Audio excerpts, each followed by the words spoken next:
Mix and மச்சின் நர்க்ஸ் விரிக்ஸ் news உங்களை வரவேற்கின்றது.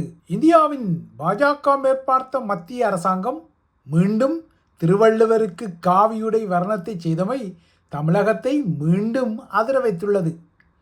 தமிழகத்தில் தை மாத பிறப்புத்தான் திருவள்ளுவர் நாளாக அதிகாரபூர்வமாக கடைபிடிக்கப்படும் நிலையில் வைகாசி அனுஷ நாள்தான் திருவள்ளுவர் நாள் என்ற அடிப்படையில் மத்திய அரசின் சார்பாக ஒரு நிகழ்வு நடத்தப்பட்டதுடன் அந்த நிகழ்வில் காவியுடையில் திருவள்ளுவர் இருக்கும் பதாதைகள் காட்சிப்படுத்தப்பட்டன.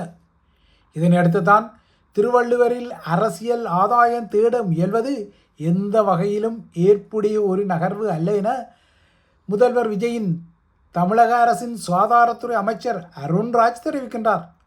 இந்த விடயத்தில் எதிர்க்கட்சியான திமுக உட்பட்ட பல கட்சிகளும் மத்திய அரசுக்கு கண்டனம் தெரிவித்து திருவள்ளுவரை மத்திய பாஜக குறுகிய பார்வையுடன் நோக்குவதாகவும் விமர்சித்துள்ளன.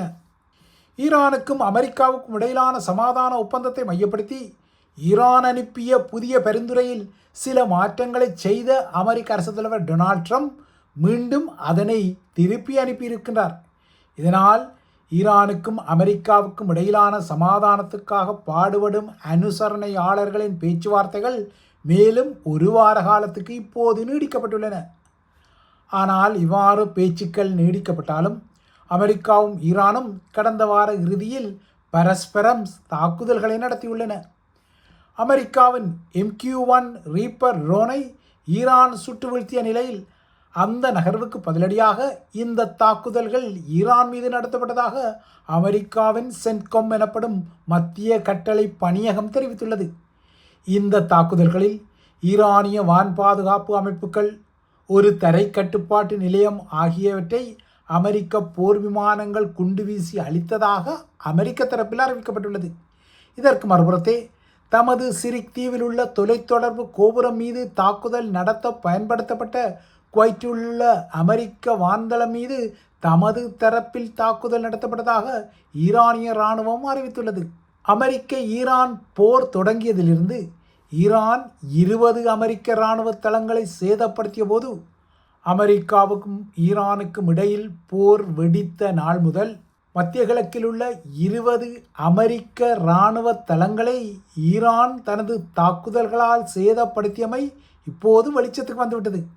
இந்த தாக்குதல்களின் போது அமெரிக்காவுக்கு சொந்தமான அதிநவீன வான் பாதுகாப்பு அமைப்புகள், எரிபொருள் நிரப்பும் வான்கலங்கள் மற்றும் ரேடார்கள் என பல மில்லியன் கணக்கான டாலர் அளவுக்கு சேதம் ஏற்பட்டுள்ளதான விவரங்கள் பளிச்சிட்ட நிலையில் இந்த புதிய தாக்குதல்கள் பரஸ்பரம் நடத்தப்பட்டுள்ளன. தெஹ்ரானை பொறுத்தவரை அமெரிக்க தளங்களையும் அமெரிக்க இராணுவத்துடன் தொடர்புடைய இராணுவ தளங்களையும் தொடர்ந்தும் குறிவைத்து வருகின்றது. போர் நிறுத்தம் இப்போது தள்ளாட நிலையில் வார இறுதியில் இந்த தாக்குதல்கள் நடத்தப்பட்டன. இதேபோல அமெரிக்க தரப்பில் அவர்களின் ஆபரேஷன் எபிக் ஃபியூரி என்ற இராணுவ நடவடிக்கை ஈரான் மீது ஆரம்பிக்கப்பட்ட நாளில் இருந்து ஈரானில் 13,000க்கும் மேற்பட்ட இலக்குகளை தமது வான்படையும் ஏவுகணைகளும் தாக்கியுள்ளதாக அமெரிக்க பாதுகாப்பு அமைச்சகமான பென்டகன் கூறிக்கொள்கின்றது. இந்த பரஸ்பர உரிமை கோரலின் பின்னணியில் வார இறுதியில் ஈரானிய வான் பாதுகாப்பு அமைப்புகள் ஒரு தரை கட்டுப்பாட்டு நிலையம் ஆகியவற்றை தமது போர் விமானங்கள் அளித்ததாக பென்டகன் கூறுகிறது. இதேபோல ஈரானால் தாக்கப்பட்ட அமெரிக்க வான்தளங்கள் சவுதி அரேபியா, ஐக்கிய அரபு அமீரகம், Qatar, Kuwait, Iraq, Jordan, Bahrain மற்றும் ஓமான் ஆகிய நாடுகளில் இருப்பதாகவும் இந்த தாக்குதல்களில் 3 அதிநவீன ஏவுகணை எதிர்ப்பு பேட்டரி அமைப்புகளும் அடங்கிக் கொள்வதாகவும் தெரிவிக்கப்படுகிறது. லெபனானில் உள்ள மலையொன்றின் உச்சியில் லிட்டானி ஆற்றுக்கு அருகில் அமைந்துள்ள பிரெஞ்சு மொழியில் அழகான கோட்டை என பொருள்படும் போஃபோர்ட் கோட்டை பல நூற்றாண்டுகளாகவே ஒரு முக்கிய இராணுவ கேந்திர மையமாக இருக்கும் நிலையில் இப்போது அதனை இஸ்ரேலிய துருப்புக்கள் கைப்பற்றியுள்ளன. இந்த கோட்டை சிலுவை போர் காலத்தில் நிர்மாணிக்கப்பட்டிருந்தது. அன்று இதனை நிர்மாணித்த சிலுவை போர் வீரர்கள், அநேகமாக பிரெஞ்சு பூர்வீக வீரர்கள், இதற்கு போஃபோர்ட் என பெயரிட்டிருந்தனர். இது பழைய பிரெஞ்சு மொழியில் அழகான கோட்டை என பொருள்படும். ஆனால் இதே கோட்டைக்கு அரபு மொழியில் அல் ஷஹீப் கிப் கோட்டை என்ற ஒரு அடையாளம் உள்ளது. அதற்கு அச்சுறுத்தும் பாறை பகுதி என்பது அரபு மொழியின் அர்த்தம். ஏறக்குறைய 12ஆம் நூற்றாண்டில் சிலுவை போர் வீரர்கள் இந்த கோட்டையை கட்டிய நிலையில் இந்த கோட்டையை சலாவுதீனின் சிலுவை போர் முறியடிப்பு துருப்புக்கள், அதன் பின்னர் மம்லூக்குகளின் துருப்புக்கள், அதற்கு பின்னர் ஒட்டோமான் சாம்ராஜ்யத்தின் துருப்புக்கள், அதற்கும் பின்னர் பிரெஞ்சு துருப்புக்கள் அகன்ற பின்னர் பலஸ்தீன விடுதலை அமைப்பு ஆகியன இந்த கோட்டையை பயன்படுத்தியுள்ளன. 1982ஆம் ஆண்டில் பலஸ்தீன விடுதலை அமைப்பிடமிருந்து இந்த கோட்டையை இஸ்ரேல் கைப்பற்றியிருந்தது. அப்போது இந்த இராணுவ நடவடிக்கையை எடுத்தவர் இஸ்ரேலின் பாதுகாப்பு அமைச்சராக இருந்த ஏரியல் ஷரோன். அவர்தான் பின்னர் பிரதமராகவும் பொறுப்பேற்றிருந்தார். ஓய்வுக்கு பின்னர் பல நாட்களாக கோமா எனப்படும் ஆழ்நிலை மயக்கத்தில் இருந்த அவர் சில வருடங்களுக்கு முன்னர் மரணமடைந்திருந்தார். அன்று இஸ்ரேலிய பாதுகாப்பு அமைச்சராக இருந்த ஏரியல் ஷரோன் இந்த கோட்டையை கைப்பற்றி நடவடிக்கையை எடுத்தபோது இஸ்ரேலிய இராணுவம் வடக்கு நோக்கி முன்னேறி லெபனான் தலைநகர் பெய்ரூட்டையும் கைப்பற்றியிருந்தது. அந்த காலகட்டத்தில் தான் இந்த கோட்டையும் கைப்பற்றப்பட்டிருந்தது. இந்த கால நீட்சியில் 2000ஆம் ஆண்டில் இந்த கோட்டை மீண்டும் புனரமைக்கப்பட்டு பார்வையாளர்களுக்காக திறக்கப்பட்டது.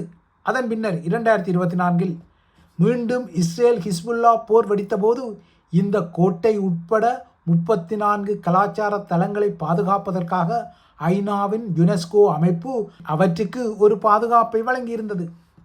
இஸ்ரேலின் எல்லையிலிருந்து சில கிலோமீட்டர் வடக்கே அமைந்துள்ள இந்த போஃபோர்ட் கோட்டை இப்போது இஸ்ரேலிய துருப்புக்களிடம் விழுந்துவிட்டது.